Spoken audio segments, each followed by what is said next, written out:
예. 자, 오늘 종합주가지수가 의미 있게 박스권을 돌파하는 모습을 보여줬습니다. 과격하게 상승했죠. 47포인트. 그죠? 어제 미국 시장의 신용평가 하향 이 부분과 외국인 매도에 겁냈다면 또다시 또 속을 썩힐 수 있는 그런 시장의 움직임일 만큼 강한 시장을 보여줬습니다. 자, 미국 신용 등급이 하향했음에도 불구하고 사실 전일 해외 시장의 움직임은 다 나름대로 양호했습니다. 조금 이따가 이제 그 경기 선행 지수에 대한 차트가 한번 올라올 텐데 그 속에서 여러분들이 가장 궁금하게 생각하시는 부분이 해외 시장보다 요 근래 들어와서는 우리 시장이 더 크게 상승하는구나라는 부분을 가질 경우가 많습니다. 그래서 왜 해외 시장보다 더 많이 더 세게 상승하는 흐름, 조정 보일 때는 적게 조정 보이고 올라갈 때는 더 세게 올라가는 모습을 갖고 가느냐 하는 부분이죠. 사실 지난번에도 수급적인 측면에서 이런 말씀을 드렸습니다.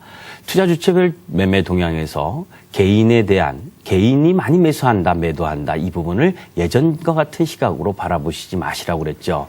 그죠? 투신권에서 계속되고 있는 개인들의 환매 부분이 자문형 내부로 들어가고 있고 풍부한 유동성 부분이 들어가는 상황 속에서 이미 2009년과 2010년 그리고 또 올해 외국인들이 계속해서 대형 우량주, 좋은 주식들을 사놨기 때문에 그죠? 조금만 사도 쉽게 가격이 올라갈 정도로 주도 업종의 힘이 강화되는 현상을 보여주고 있는 부분입니다. 자, 해외 시장 부분에 있어서는 우리가 다만 이제 위험의 요인이라고 본다면 나이지리아 대선 이후에 그죠? 지난번 리비아와 같은 그런 소요, 불안 이런 부분들을 통해서 유가가 다시 급등할 수 있는 여지 이런 부분들을 한번 체크해 볼 필요가 있고 그렇다 하더라도 우리 시장 자체의 수급이나 우리 시장 자체의 힘 부분은 상당히 강한 모습을 보여주고 있다 이렇게 보시면 됩니다. 자, IT 아까 말씀드린 것처럼 의미 있는 상승을 가져왔습니다. 그죠? LG 디스플레이 이런 부분입니다, 여러분들. 이미 IT 부분은 시장에 있어서 실적이 안 좋다고 해서 그죠? 종합주가지수가 2140포인트인데도 불구하고 참 많이 떨어졌죠. 그죠? LG 디스플레이 같은 경우에는 종합주가지수 기준으로 보게 되면 엄청나게 많이 상대적 박탈감을 느꼈었던 부분입니다. 그런데 아이러니하게도 이런 부분이죠. 실적이 2분기 연속 적자가 났다라는 이야기가 나오니까 오히려 급등을 해주고 있습니다. 이제 여기서 여러분들이 매매 포인트를 잡는 겁니다. 아무리 좋은 실적이 나와도 주가가 더 이상 올라가지 못할 땐 일단 비중을 줄인다.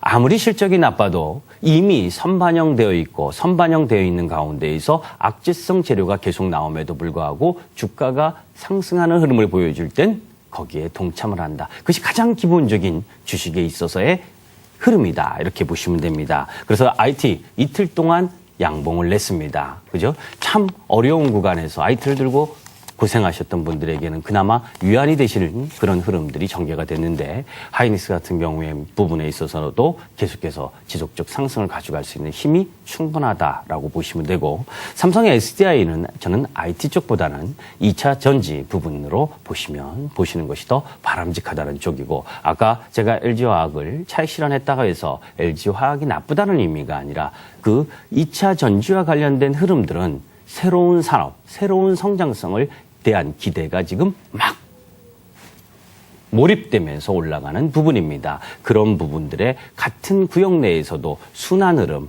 그죠? 삼성 SDI가 가니까, LG화학이 가니까 삼성 SDI가 가고, 또 삼성 SDI가 가니까 SK이노베이션이 가고, 또 코스닥 부분이나 이런 중소형주 중에서도 신성 델타테크라든지 아니면 SK시솔믹스라든지 이런 전반적인 2차 전지와 관련된 흐름들의 종목군들이 강한 흐름을 보여주는 이유가 무엇인가 이 부분에 대한 부분은 충분히 여러분들이 갖고 가셔야 됩니다. LG화학만 하더라도 여러분들이 유수한 기업들에 대한 부분 2차 전지와 관련된 계약 다 체결되어 있는 상태죠. 거기다가 일본과 관련된 흐름도 이제 앞으로 나타날 가능성이 있을 확률이 높은 시점이고 또 중국도 여러분들 제가 새벽종이 울렸네라고 노래를 부르면서 이제 현대차나 기아차 특히 기아차를 매수해야 된다라고 했었던 거 기억하실 겁니다. 그러한 차들이 이제는 새로운 패러다임의 2차 전지 쪽 부분으로 나아간다면 조금 더 상승할 수 있는 힘들이 있겠죠. 이제 그런 부분들을 속에 살펴보시면 되고,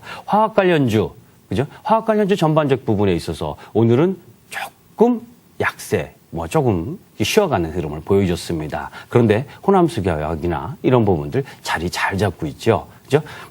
단기적으로 매매하는 부분들은 수급 상황을 체크해 보면서 더 좋은 종목과 더 나쁜 종목 이런 부분들을 통해서 수익을 극대화하는 방법이 있고, 궁극적으로는 호남석유화학도 다시 한번 레벨업 될 수 있는 화학업종 전반, 특히 호남석유화학뿐만이 아니라 LG화학이 여러분들에게 시사해 준 점이 있습니다. 무슨 시사점? 아직 2차 전지라고 하는 부분에 있어서의 큰 성장성에 대한 부분이 실적으로 잡히지 않았음에도 불구하고 화학과 관련된 부분에 있어서의 마진이 엄청나게 크다라고 하는 부분을 여러분들에게 실적 발표를 통해서 보여줬죠. 그 보여줬다라고 하는 부분은 결국 OCI라든지, 오늘 OCI도 마감 후에 실적 발표를 했죠. 양호하게 나왔고, 거기에 앞으로 발표될 화학업종 부분이 실적이 나쁘겠습니까? 좋겠습니까?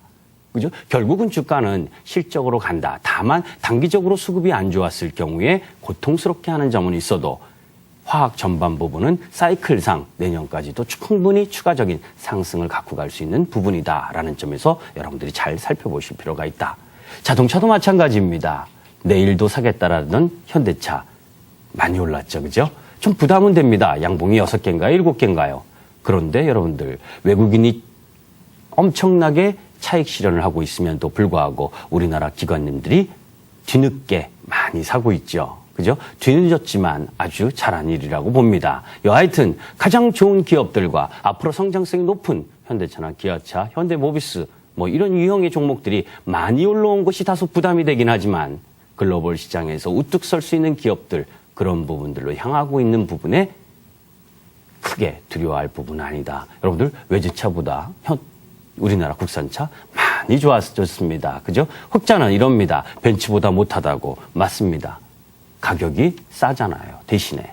그죠? 절대적으로 품질을 비교하는 데 있어서는 가장 고가격에 있는 품질과 저가격에 있는 걸 똑같은 선상에서 비교하면 안 되는 거죠.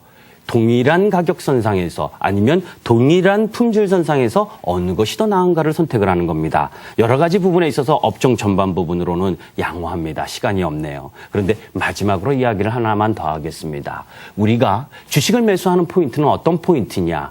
박스권을 갭 돌파하거나 추세를 갭 돌파하거나 그리고 시장의 상승 에너지가 강할 때입니다. 지금 그 시장이 오늘 아침에 바로 시작되었죠. 그러면 지금껏 갖고 있던 생각을 또 바꿀 필요가 있습니다. 주식은 생물처럼 변화하고 그 생물처럼 변화하는 거에 내가 어떻게 대응하느냐에 따라서 수익을 더 많이 낼 수 있느냐 아니면 자꾸 혼자 외로운 길을 가느냐 하는 부분입니다. 지금은 또 오늘 40포인트 올랐지만 주식을 매수할 때이다 라고 말씀을 드립니다. 감사합니다.